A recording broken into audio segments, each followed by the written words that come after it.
In the last step, we triggered off the deployment of our Amazon Elastic Container Service. And it took about 10 minutes before the entire service was ready. You can see that now the status is 10 of 10 complete. The cluster is created and the service is ready as well. And you can see that there are a lot of other resources that are created for us. What I'll do now is to go ahead and say view service. This would take us to the service which was deployed. The other way to get to this would be just to type in ECS, go to Elastic Container Service, and over here you can see the details of the cluster which we have created. So you can see the default cluster which we have created in here.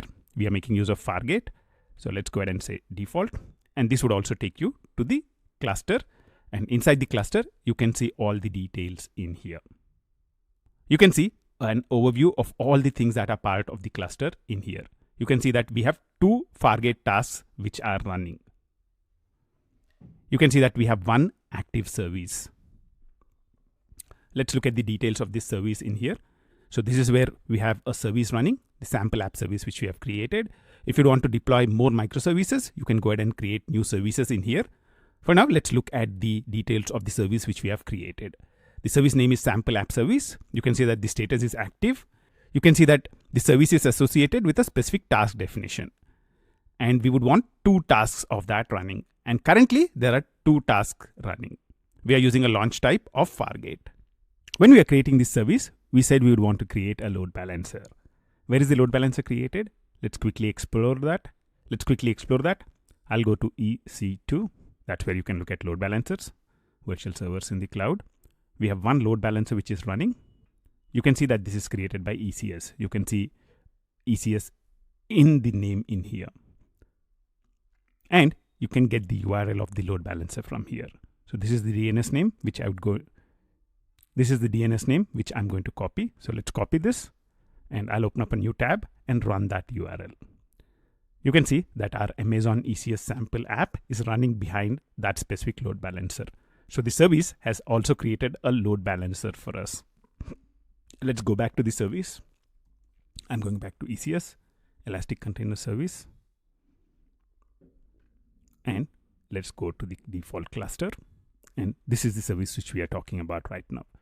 What I'll do now is I'll go inside this specific service. So let's click this link and you can see all the details about the service in here, which cluster it is running as part of, what is the status of it. You can see the task definition which it is associated with. And also you can see that there are 2 tasks that are running. If I go to tasks, I can also look at the details of the specific tasks which are running in here. So these are the 2 tasks which are running. If you go to events, you'll be able to see the different events which happened as part of this specific service.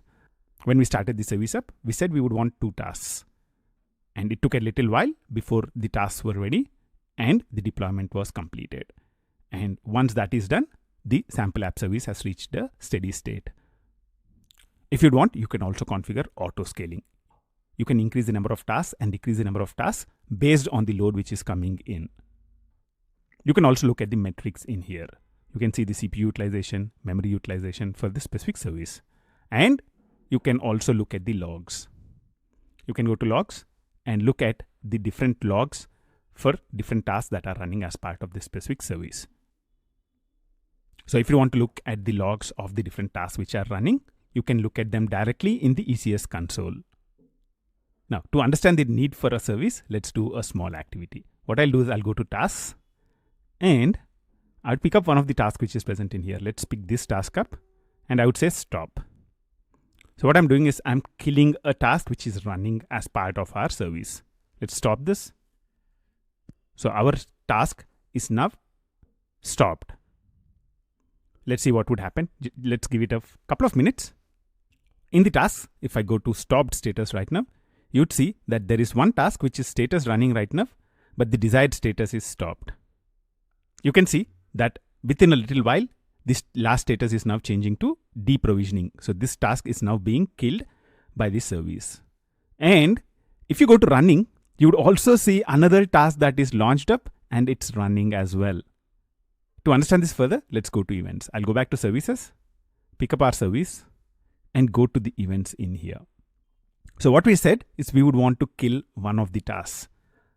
So what has happened is the service has started to kill that specific task.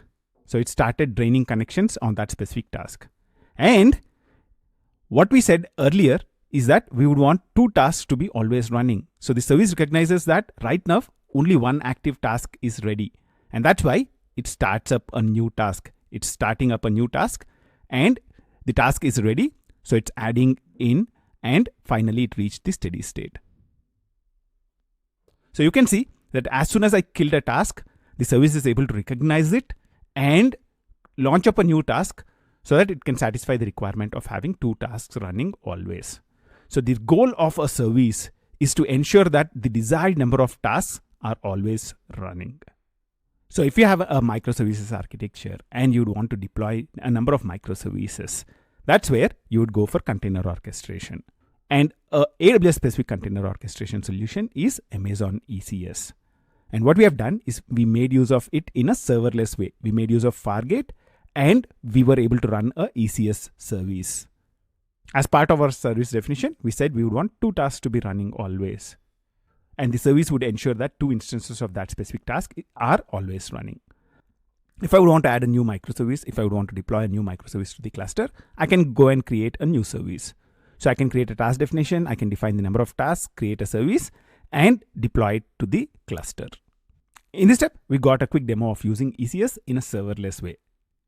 Let's go ahead and delete this cluster. Delete. And I would enter the phrase, and I would enter the phrase delete me in here, and I would go ahead and say delete. The deletion of the cluster will take a little while. I'll see you in the next step.